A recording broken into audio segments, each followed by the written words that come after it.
recently having completed your practica, what tips would you give to a future student teacher who hasn't yet gone out to do their practica?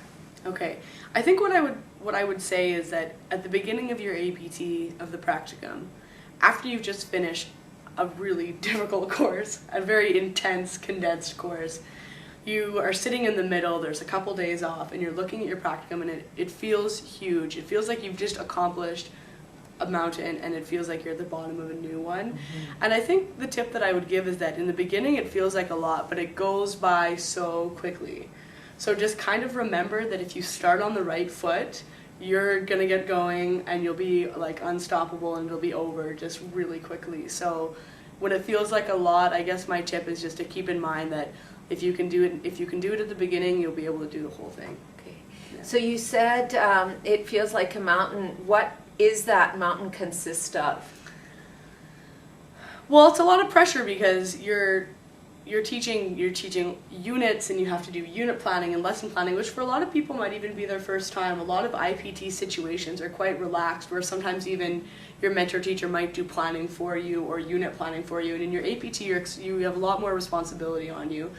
And I mean, the other part of the mountain is you're stressed about getting a good evaluation, and you might even just be tired or whatever. And so I think as long as you concentrate on what has to be done in the beginning, it's going to go well.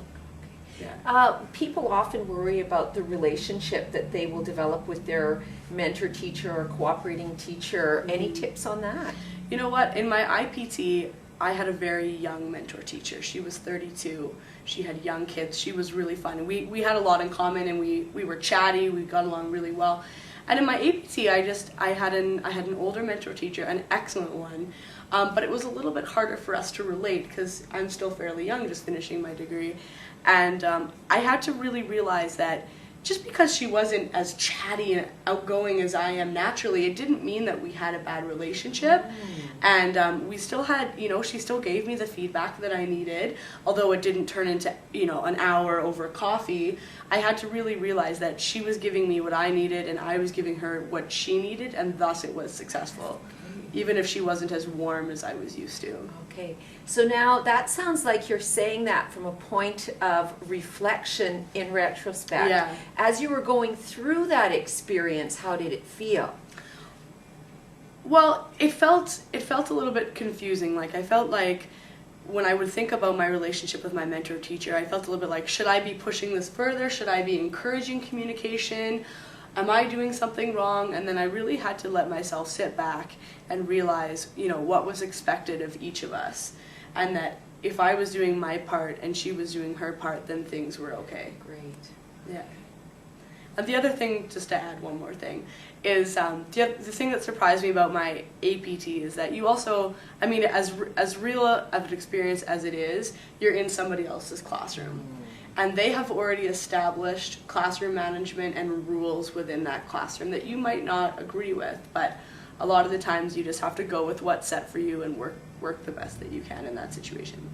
Now, whether you agree with them or not, sometimes at least you're inheriting them, Yeah. and you don't have to establish Exactly, them. yeah. Okay. Yeah. Any other tips that you'd like to offer at a more granular level? For example, the importance of planning, or the importance of relationships with students, or the relationship you build with your mentor teacher. Well, I'd say definitely talk a lot with your mentor teacher.